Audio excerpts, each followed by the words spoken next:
Viewers, अगर तो आप 2023 का सबसे बेहतरीन ड्रामा देखना चाहते हैं तो फिर आपको इश्क मुर्शिद किसी भी सूरत मिस नहीं करना चाहिए। अगर तो आपको हल्की फुल्की कॉमेडी भी पसंद है और हल्का फुल्का जो है रोमांस भी आपको पसंद है तो फिर इश्क मुर्शिद ड्रामा जो है वो आपके लिए, आपको वो देखना ज़रूरी है। अगर तो आपको ऐसी चीज़ें अट्रैक्ट करती हैं तो आपको मज़ा आएगा इश्क मुर्शिद ड्रामा जो है वो देखने में। अब हम जो इसकी लेटेस्ट एपिसोड रिलीज़ हुई है उसके ऊपर बात कर लें तो जो हमारी सुकैना है वो चले मान लिया कि उसका बचपन का प्यार है, उसको वो कभी नहीं भूल सकती, लेकिन इसके लिए उसको अपने बाप का भी तो ख्याल रखना चाहिए ना। बाप बेचारा जिसने कभी मतलब ज़िंदगी में रिश्वत नहीं ली, ज़िंदगी में कभी झूठ नहीं बोला, वो चाहती है कि वो उसके नालायक शोहर के लिए जो है वो उसको गवर्नमेंट की नौकरी दिला दे। तो भाई ऐसा तो नहीं हो सकता ना। वो कोई अगर बंदा अच्छा काम करता हो उसके लिए तो भाई थोड़ा बहुत झूठ या थोड़ी बहुत रिश्वत जो है वो उसका बाप कर भी दे ना, लगा भी दे। लेकिन अब ऐसे शख्स के लिए बाप जो है सारी ज़िंदगी की अपनी इज्जत जो है खो दे, ये तो नहीं हो सकता ना। तो अब सुकैना और उसकी माँ जो है वो एक टीम में हो चुकी हैं जो कि काफ़ी ज़्यादा गलत है। और शिब्रा और उसके बाप को जो है काफ़ी ज़्यादा इस वजह से दुख भी है कि यार इनको क्यों समझ नहीं आ रही कि मतलब हम अगर एक इज़्ज़त से रह रहे हैं तो हमें रहने दो। लेकिन इसमें एंट्री होती है हमारे जी फजल बख्श की। वो उसका किरदार जो है वो बहुत ज़्यादा एंटरटेनिंग है। अब जब वो डबल रोल निभा ही रहा है तो गरीब और अमीर का रोल निभाना कोई आसान बात नहीं है। मतलब एक सीन ऐसा होता है कि आप बिल्कुल अमीर बने हुए हैं लेकिन अगले ही सीन में आपको फिर गरीब बन के बात करनी पड़ती है। और जिस तरह से बिलाल अब्बास जो हैं वो गरीब फजल बख्श का किरदार अदा कर रहे हैं और जिस तरह से वो बोल रहे हैं, उनका जो एक्सेंट है वो बहुत ज़्यादा मज़े का है और लोगों को भी उनका एक्सेंट जो है वो काफ़ी पसंद आ रहा है। इसलिए भी ये ड्रामा जो है ट्रेंडिंग कर रहा है। मतलब जैसे ही इस ड्रामे की कोई भी एपिसोड रिलीज़ होती है तो ये ट्रेंडिंग पे आता है, मतलब नंबर 1 ट्रेंड कर रहा होता है। अच्छा, इसके बाद अब एंट्री होती है हमारे फजल बख्श की। वो कहता है जी सुकैना को उसने अपनी बहन बना ही लिया है तो वो कहता है भाई तुमने परेशान नहीं होना, इसकी नौकरी तो मैं लगवा दूंगा।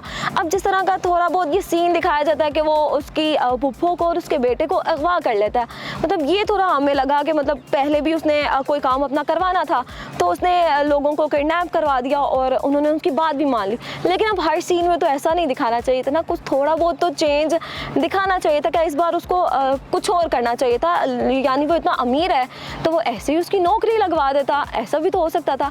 लेकिन अगर सारा सीधा सीधा ही सीन चलता रहता तो फिर हम इसके बारे में बात कैसे करते ना। तो उसकी माँ जो है जब उसको किडनैप करने आते हैं तो उसकी एक्टिंग जो है, उसकी बातें जो है वो भी काफ़ी ज़्यादा मज़े की हैं कि वो कहती है भाई मैं खाना बना रही हूँ, मेरे बेटे को ले जाओ। मतलब उसको है कि मुझे मेरे घर में छोड़ जाओ लेकिन मेरे बेटे को ले जाओ। अब ये सीन है यहाँ पर जो दिखाया जा रहा है, फजल बख्श आता है शामिर के रूप में और उनको काफ़ी ज़्यादा डराता धमकाता है कि अगर आपने पीछे हटे ना और सुकैना को तलाक दी आपके बेटे ने तो फिर आप जिंदा नहीं बचेंगे। लेकिन अब किडनैप होने के बाद लग रहा है कि पुप्पो जो हैं वो वापस ट्रैक पे आना शुरू हो जाएंगी और सुकैना को जो है आराम से अपनी बहू भी बना लेंगी। ये सुकैना का किस्सा तो यहाँ पर ख़त्म हो जाता है। लेकिन फिर बेचारी हमारी शिब्रा जो है, असल मसला तो उसका और फजल बख्श का है ना कि शिब्रा हमारी जो है काफ़ी ज़्यादा इन्वॉल्व होती हुई हमें फजल बख्श के कैरेक्टर को जो है काफ़ी ज़्यादा पसंद कर रही है, इन्वॉल्व होना शुरू हो गई है। क्योंकि अगर वो उसको फ़ोन नहीं करता तो वो कहती है, फ़ोन करती है उसको, कहती है जी तुमने मुझे बताया क्यों नहीं, तुम यहाँ पहुँच गई, वहाँ चले गए, मुझे बताना था।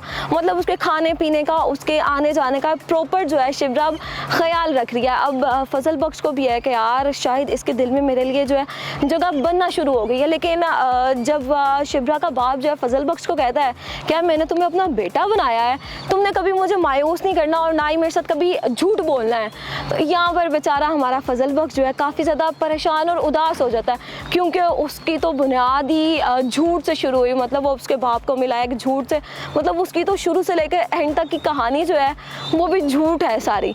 तो इस पर वो बेचारा अपने आप को समझाता है, मनाता है कि यार कोई बात नहीं, आगे जाके मैं उसको सच जो है वो सारा बता दूंगा। इसके बाद जो शिब्रा और फजल बख्श के जो सीन्स हैं वो काफ़ी ज़्यादा मज़े के हैं।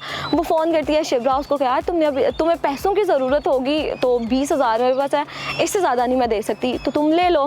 तो वो कहता है नहीं नहीं, पैसों का इंतज़ाम तो मेरे पास हो गया, लेकिन एक बात है, जो तुम्हारे पास 20,000 है ना, जब मैं आऊँगा तो इसकी पार्टी करेंगे। ये सीन जो है काफ़ी ज़्यादा मज़े का हो जाता है। अब आगे देखना है कि इस ड्रामे में होता क्या है, क्योंकि अभी तक तो जितनी भी इसकी एपिसोड्स आ रही हैं सारी की सारी जो है वो ट्रेंडिंग पे चल रही हैं। मतलब ड्रामे की एपिसोड आए, काफ़ी दिन भी गुजर जाते हैं, फिर भी ये इश्क मुर्शिद ड्रामा जो है वो ट्रेंडिंग 1 पे चल रहा होता है। और ऐसा पहली बार हुआ है कि हमारे 4 हम ड्रामा इंडस्ट्री के सुपर हीरोज़ कह सकते हैं, उनके ड्रामे भी चल रहे हैं। मतलब फ़िरोज़ खान का ड्रामा चल रहा है, बिलाल अशरफ का चल रहा है, हमारा जो वहाज अली हैं जिनको लोगों ने काफ़ी ज़्यादा पसंद करना शुरू किया, उनका ड्रामा भी चल रहा है।